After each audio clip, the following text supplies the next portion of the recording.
my theme for today's presentation is the topic rather is on holistic transformation of Bangladesh agriculture and how to achieve it by applying the food systems approach, of which Wageningen has been a proponent of. I'd like to start my presentation by giving an overview of Bangladesh, a snapshot of its agriculture situation, and then I'll continue it with pointing out some challenges that the sector faces, and also what it means, to actually transform Bangladesh agriculture. It's no mean task. It needs a concerted effort, needs a holistic perspective. So I'll try to do all that in the next 10 to 15 minutes. So please bear with me if I'm talking too fast or, skipping some of the slides for want of time. Now, starting with why is agriculture important for Bangladesh? It is a crucial sector because it not only contributes significantly to the GDP, about 11%, but more importantly, more than 40% of the people are dependent on agriculture for their livelihoods, either by directly or indirectly, employed by the agriculture sector.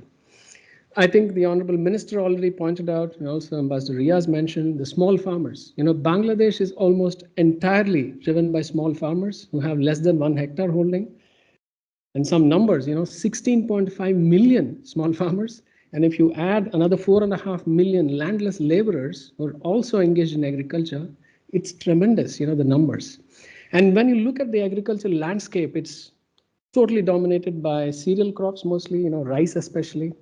There's a cropping intensity of more than 200%. That means more than 2 crops in a year. That's why you see that the acreage here of 11 million is actually more than the arable land of 10 million. That's because they grow it twice in a year.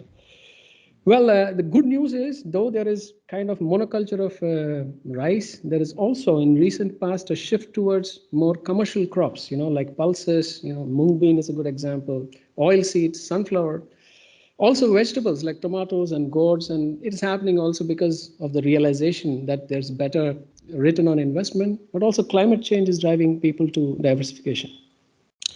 So the numbers are great, it's showing significant strength of, on the production end.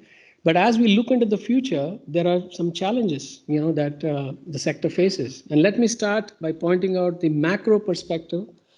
When you look at the number of people who are dependent for, 170 million people, and it is estimated that 25% of this population is food insecure. That means they don't have, they're either undernourished or malnourished. And this finding is only last year by World Food Programme, August 2023, when this report came out. And it's somewhat corroborated by FAO's numbers. They also show that 50 million people are still either moderately or severely food insecure. And look at the population growth, both rural and urban population continues to grow. And the projection is that by 2050, there'll be 192 million people. And all this is happening in the backdrop of stagnating arable land. If you see the arable land, agricultural land that is available for agriculture, even if you include the pastures and the meadows and the perennial crops, it has never crossed 10 million hectares.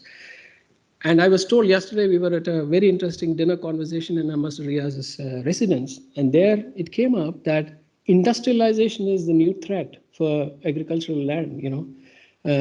So there are more people leaving agriculture, especially in the peri-urban areas, and those agricultural lands are being converted into industrial land.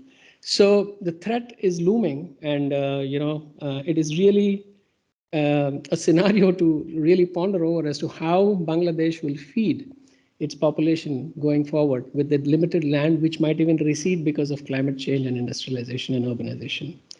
Continuing on the key challenges from a macro standpoint, I think we are too much focused on production of calories, but actually I think we should be also bothered about nutritional security. And I say this because the statistics are showing that Bangladesh, with the increasing income levels, starts to consume more and more of unhealthy foods, and more snacking and more junk food. And 2 examples I'm showing. One is obesity in adult population. It's already at 3.5%. growing rapidly in the last 4 to 5 years. That also directly corroborates with increasing income levels. See, anemia in ladies, in women for reproductive age, it's exponentially increasing in the last 4 or 5 years. And I'm told now that the big epidemic really is diabetes and cardiovascular diseases. And all this is on account of unhealthy eating habits. So when you look into the future, Bangladesh is probably the fastest growing economy in the South Asian region. That means people will get more and more money. They'll consume more. But are they consuming just calories? So it is not about food security for them, but eating appropriately, so healthy diets. So going forward, we should also look at the demand side. Now, continuing with the challenges from a farmer perspective, or farm level, what are we saw the macro challenges at the farm level. I tried to group the challenges into three main categories. Let's start with those which the farmer is faced with seasonality, seasonal challenges. Today, if you ask anybody in the subcontinent, not only in Bangladesh, what is your biggest challenge? Earlier, they used to say availability of resources, stuff like that. Now they say labor.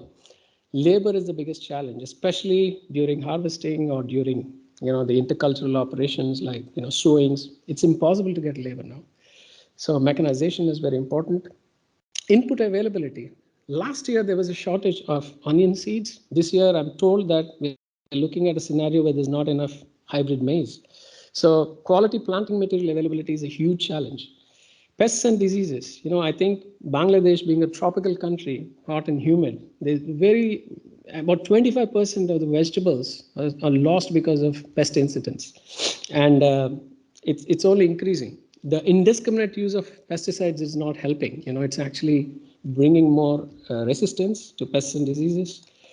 The other challenges which are not actually season dependent, so these are season agnostic challenges. I think we already talked about small farmers. But what does small farming actually mean?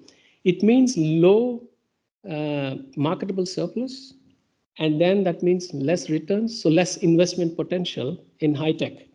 And also that means it's a vicious circle. They're not able to actually grow out of it, and the farmers are continuing to depend on subsidies, and it's continuing to be like a kind of a subsistence agriculture. But what the small scale also does is actually helping them, not helping them in becoming bankable. So they're always dependent on credit, and credit is not enough.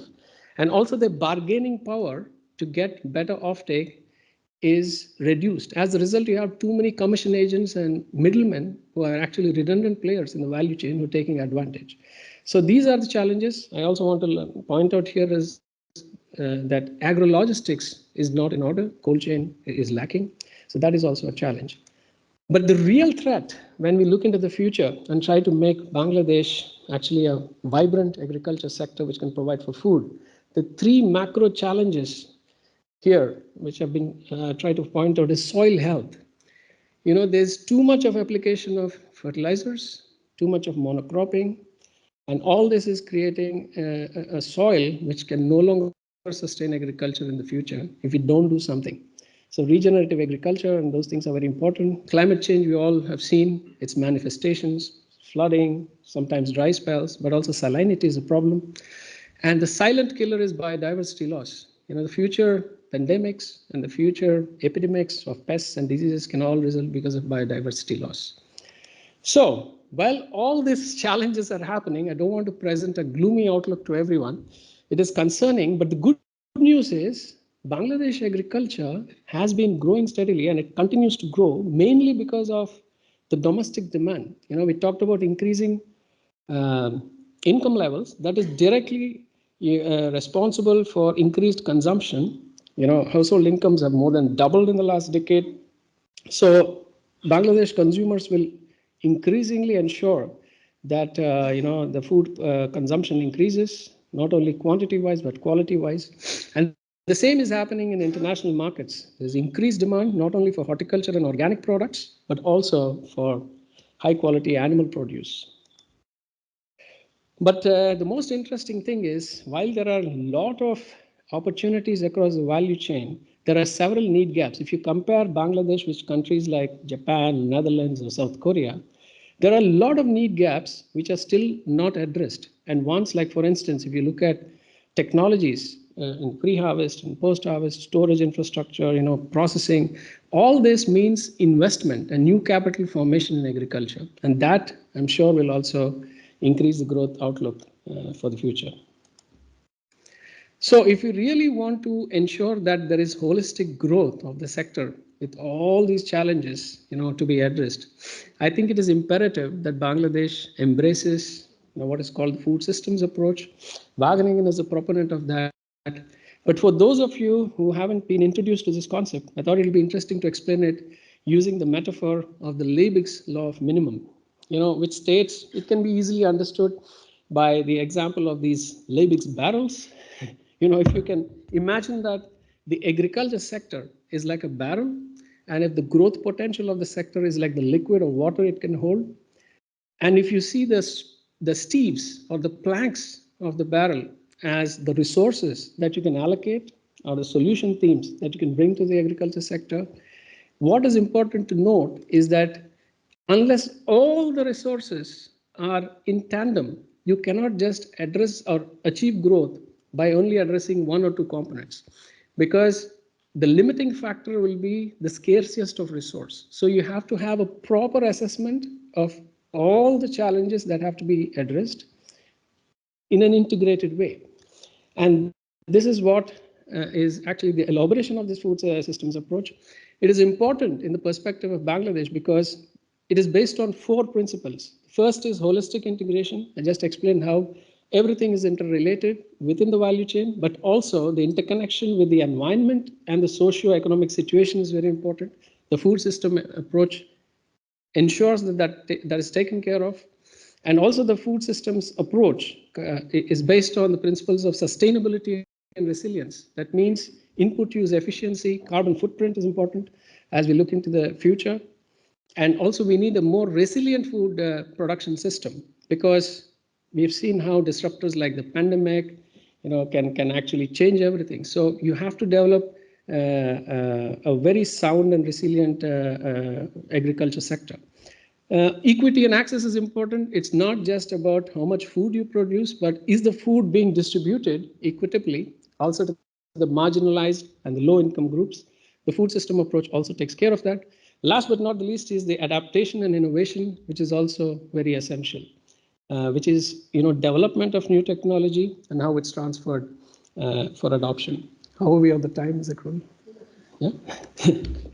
So going forward, I think it's very important that we address the following, 4 things that I've jotted down. If we really want to implement this holistic approach to achieve a vibrant transformation of the agriculture sector. First is, integration of technology and innovation. What do we mean by that? So it is not just development of new technologies, but how do they connect them? How it is connected with the small farmers so that they're actually implemented. I think the decision support tools that are being developed now with smartphones, for precision agriculture, that's a very good way of integrating it. I think yesterday Jean was mentioning about a very good example in Ethiopia of how some youth in urban areas in Kenya, they've developed a smart app of how to connect the market with smallholders. I think this integration with innovation is very important. Strengthening supply chain. I think yesterday Secretary Ma'am Akhtar was mentioning that 30% of the fresh produce is lost in supply chain losses. So that needs to be addressed. I think there is a big need for cold chain infrastructure to be geared up. Again, community and stakeholder engagement.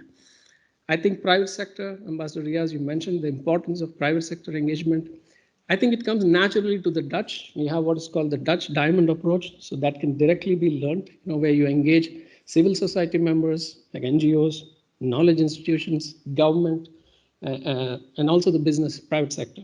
So that is very important. And last but not the least, I think some big ticket policy reforms like PPP framework, where you can attract big capital to come in, for agri infrastructure projects like ports, multimodal transportation.